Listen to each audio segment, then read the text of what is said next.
This guy is awesome, and his name happens to be Guy, so that kind of works out. It's, it's my pleasure to introduce a bright young conservative media personality in Guy Benson. Guy is the senior political editor for Town Hall, Fox News contributor, and a talk radio host. He's got the trifecta going on. You probably have heard Guy on our very own Hugh Hewitt's show, where he does a weekly segment called Young Guns with a dear friend of mine, Mary Catherine Ham. Guy has been on top of many breaking news stories and is a great example of how bright, young, conservative media figures are breaking the mainstream media mold. So everyone, please help me in welcoming Guy Benson.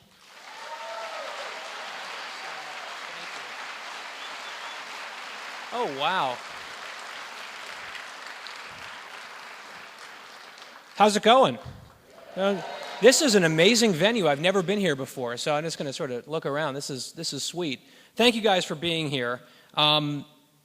Just quick show of hands, how many of you guys at least occasionally will read townhall.com?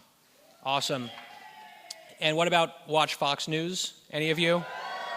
All right. Thank you. Seriously. Without you guys, we couldn't do what we do, literally.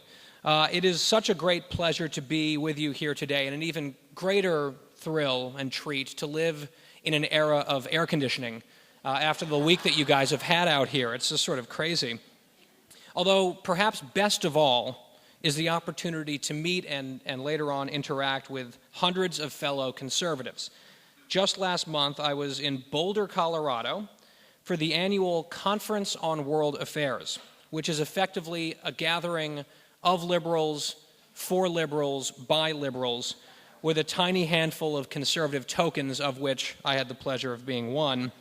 And don't get me wrong, I enjoyed my experience immensely, and many of the organizers and volunteers were terrific people, even if they're sadly misguided about almost everything. But I was definitely swimming upstream throughout the week. The conference this year, the keynote speaker was everybody's favorite Secretary of Health and Human Services, Kathleen Sebelius, whose charm is surpassed only by her competence. She gave a 30-minute speech that never mentioned Obamacare even once. And then, bucking conference tradition, she left without taking a single question from the audience, which sounds about right. And so she gives a speech on a Monday. That Thursday, she announces she's resigning. So I was asked about this, what do you think about it? She's resigning. And I said, well, what I think is I am going to immediately nominate Eric Holder to give the keynote address next year at this conference. Well, let's see what happens. So over the course of this week-long conference, I was on 5 different panels, and I was, by the way, paid less than a minimum wage for that, which I think is, sort of wrong given their passionate position on that issue. But and I was, of course, always outnumbered on these political panels in particular, 3-1, which is, I think, a fair fight, because it's, the conservative plus the truth against 3 liberals, we win. But my favorite panel was entitled, and I'm not even making this up, quote, this is the title of the panel, "It's easier to buy an assault weapon than to vote." So I was the only panelist who challenged the premise. The 3 liberals railed against racist voter ID laws and the evil NRA and shadowy right-wing groups like ALEC, and of course, the Koch brothers.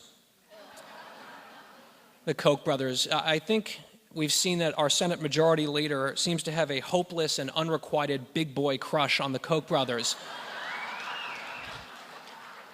So anyway, it's my turn to speak finally, and I aggressively challenged the very notion that it's harder to vote in America than to buy a so-called assault weapon, and I called it laughably preposterous, which elicited some hisses and some heckles from the crowd. They were very upset that I would say something. But then, I laid out my case. And I said, well, let's see. Assault weapons are straight up banned in about a dozen states. Voting is banned in 0 states. Most gun purchases require background checks. Voting does not require a background check. Purchasing guns involves paying money. voting is free. So besides all of that, maybe they were onto something. And then I took immense pleasure, I have to just confess, immense pleasure in citing public polling on voter ID laws in particular, because voter ID laws are supported by like 3/4 of the public. It's a no-brainer for most people. And they said this is voter suppression aimed at blacks and Hispanics. And I went through the surveys from the Washington Post and other mainstream outlets showing that large majorities of blacks and Hispanics support voter ID laws. So I was sort of asking how it would be possible that these groups would be so eager to suppress their own vote and disenfranchise themselves, and I didn't really get much of an answer. Someone called it a Republican scheme, this whole idea, to which I replied that Rhode Island's overwhelmingly Democratic legislature passed a tough voter ID law in 2011, and the bill's primary sponsor was an African-American Democrat. And they just sort of stared at me, and I said, yes, the Koch brothers get to everyone.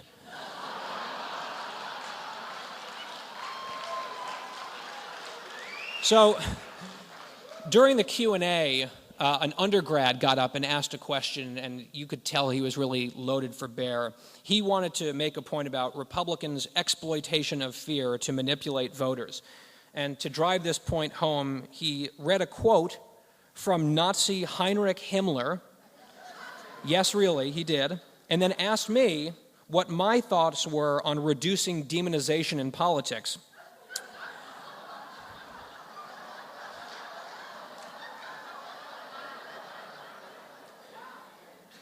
I said that a good first step might be to refrain from making gratuitous Nazi comparisons, and then moved on to the next question. So all of which is to say, it is great to be here with you today.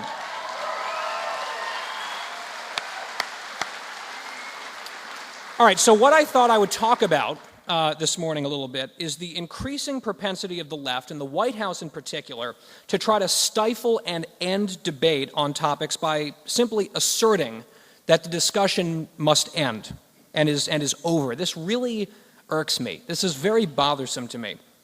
For instance, President Obama very recently pronounced the Obamacare debate over.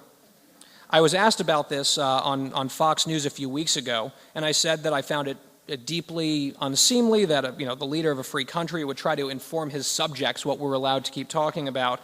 But then I quoted the immortal words of Bluto from Animal House, noting that in America, nothing is over until we decide it is.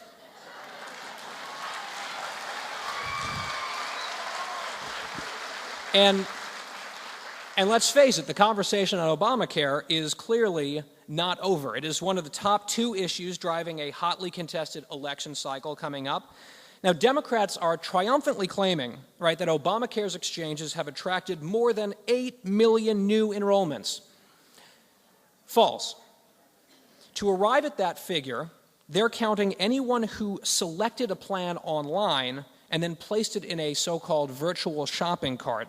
They're counting those people as enrolled, but in reality, just like in real life, you have to actually pay for something for it to count. So you have to pay your first month of premiums for that coverage to activate. So genuine enrollment requires paying for the product, and according to estimates done by insurance companies themselves, as a matter of fact, and experts in the industry, about 15 to 20% of the so-called enrollees haven't paid and therefore aren't enrolled. So you can just knock 1.2 to 1.6 million people right off the top of that number. And that doesn't even include the many duplicate enrollments, which were caused by the dumpster fire, more generally known as the rollout of healthcare.gov. Now, the administration can't say for sure how many people are delinquent in their payments and how many are, supposed signups that are repeats, because, ta-da, the back end of healthcare.gov still hasn't been built. That's the part of the website that's supposed to reconcile all of this data, and it still hasn't been built.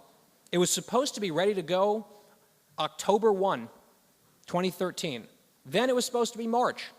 Now, HHS won't even give an updated timeline. They've given up on trying to say it'll be done by a certain point. All we know is that they are many months and at least hundreds of millions of dollars over budget on this. Okay, so we're running the back of the envelope math here. So we're down to, 6.5-ish million enrollments, which is still short of their initial goal of 7 million. And if you look at the demographics, they have more problems, not enough young people signing up. They're off their targets there as well.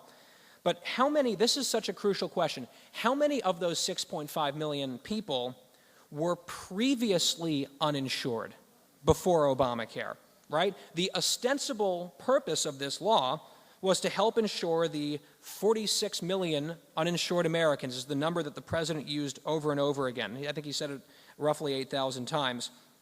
Well, the respected consulting firm McKinsey has been doing a lot of work on this. They've been tracking the Obamacare enrollments very carefully over the span of months.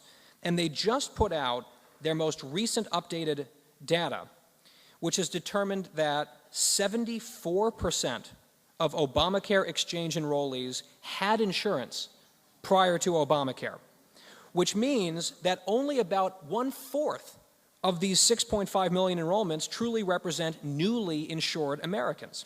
That means that after all is said and done, when the open enrollment period elapsed, Obamacare's exchanges managed to cover less than 2 million Americans for the first time, which is a minuscule fraction of the 46 million number that we've heard so often.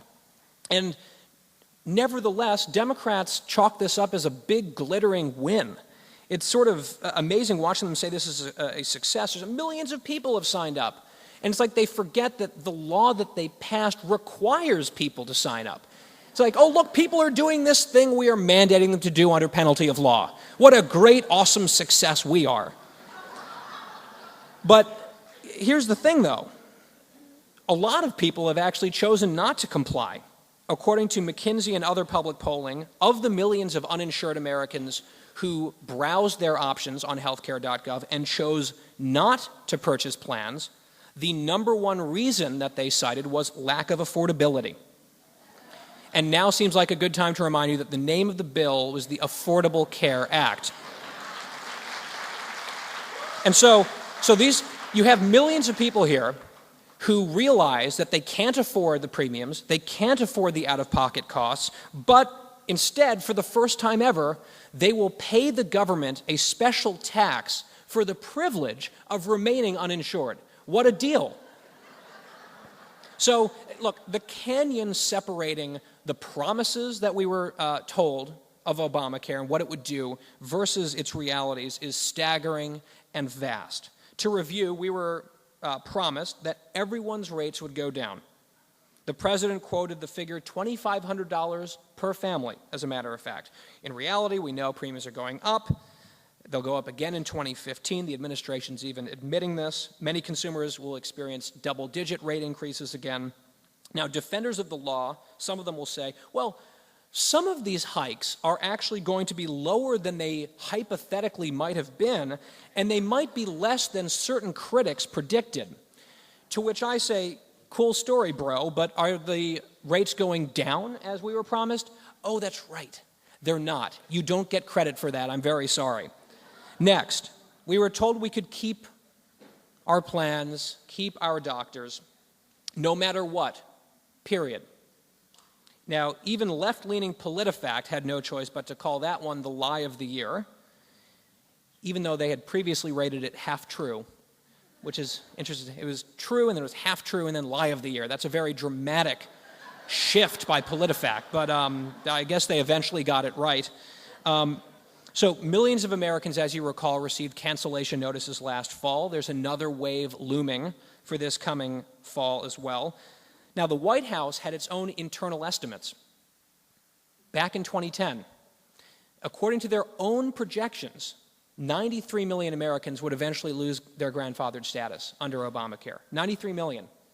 And the Wall Street Journal reported that there was an intense debate within the White House staff, the policy people and the political people, policy people saying, guys, you can't say people can keep their plans because that's not going to be true for a lot of people. We have to say this because this is what we need to sell the law. And obviously, as is almost always the case in this White House, the political side won out.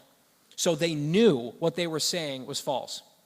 And they did it anyway. They recited it over and over again, which is what we call lying.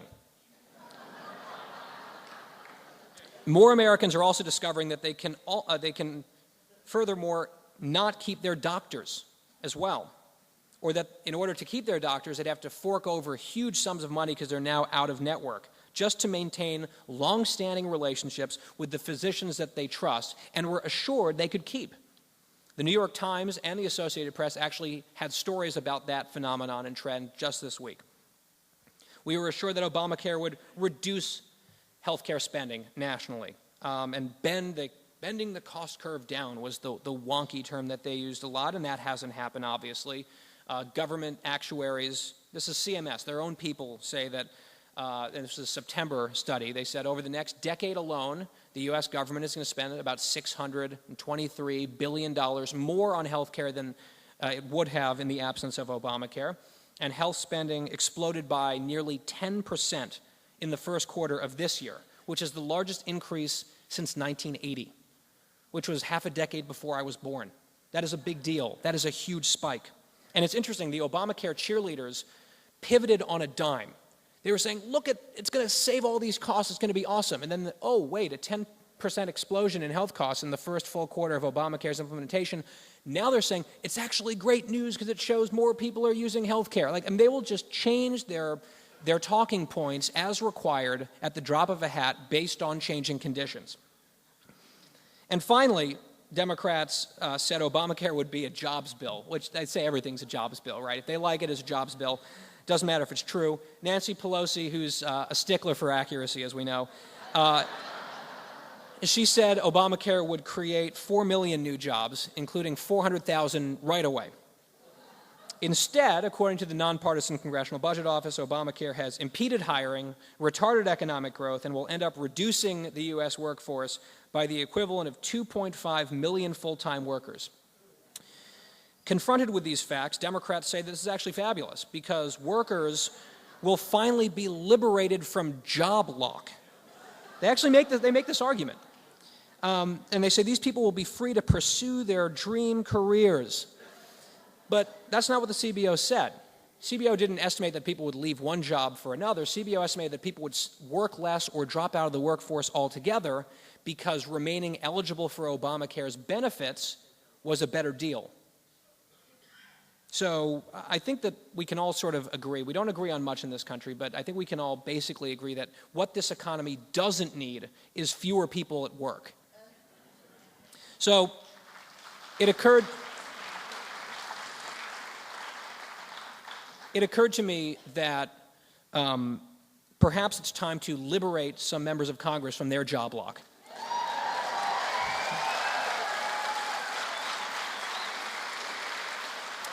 Speaking of which, the most recent Pew poll found that disapproval of Obamacare has risen to 55%, the highest level in that poll in 4 years. CNN's latest survey revealed that 12% of Americans believe Obamacare should remain intact as written. 12%. Several mainstream media outlets have written analyses about how Obamacare's popularity has been underwater for years, most often by double digits, and those numbers aren't likely to change anytime soon. So, in some sense, maybe the Obamacare debate really is over, just not in the way the president thinks it is. We're seeing a similar song and dance, and I'm going to wrap it up with these two illustrations. We're seeing a similar song and dance about the debate being over on phony scandals like the IRS and Benghazi, which the Democrats have repeatedly tried to proclaim over. They feel like they can just assert this stuff. But wouldn't you know it, new evidence keeps emerging, most recently via emails that were only released because of court orders. These are documents that have been withheld and or redacted by the most transparent administration ever until they lost some lawsuits. And what have we seen? Oh, we've seen that the story they've been telling hasn't been true. The president on Super Bowl Sunday told Bill O'Reilly that the IRS targeting scheme amounted to a few boneheaded decisions from random officials at just some local office in Cincinnati, and that there isn't, quote, even a smidgen of corruption at the IRS. Well, these newly revealed emails that came out last week, for like the umpteenth time, prove beyond any shadow of a doubt that the abusive targeting emanated from and was micromanaged by Washington, D.C., and it went on for years. The woman at the center of the scandal, Lois Lerner, who's based in, not Cincinnati, but Washington, D.C., has invoked her Fifth Amendment right against self-incrimination, and her lawyers are working to secure her immunity from criminal prosecution. Now, I'm not a former law professor at the University of Chicago, but that does strike me as a smidgen of corruption at least. This saga is not over. And on Benghazi, you no doubt have followed this new email thing with the Ben Rhodes emails, and a dude that was like 2 years ago, it was so long ago, and they were blaming the various attacks on this video that the CIA never said was involved for days and even weeks beyond. They haven't been telling the truth about what happened in Benghazi. And what we've seen is the White House confronted with this new evidence, continuing nonetheless to deride those of us who believe there are still legitimate questions that need to be answered as delusional conspiracy theorists. They're opposing the select committee that's now being formed in the House. Democrats are debating whether or not they should boycott. Well, a new Fox News poll shows that 67% of the public supports that committee. So that's a lot of delusional conspiracy theorists. That debate, this debate, just like the others, quite manifestly is not over. So I want to close with a word of encouragement for those of you, probably most of you, who are long-suffering California voters. I think it's probably pretty easy to get demoralized in a state that routinely re-elects people like Barbara Boxer, or Senator Ma'am, as I like to call her. And I sort of think, hypothetically, if you were to put, let's say, a strong conservative statewide up against state senator and illegal gun runner extraordinaire Leland Yee, I'm not even sure if the non-criminal would win in this state. So the odds are long, and I get that. But you can make a difference at the local, county, and congressional levels, and you must continue to fight at the state level too. Because the other side, what they want is for people like us to shut up and sit down. They want to declare competitive politics over in this state. Don't let them. Stay engaged, be smart, be strategic, learn from mistakes, and keep up the fight. You know why? Because we're Americans, and nothing is over until we decide it is. Thank you all so much.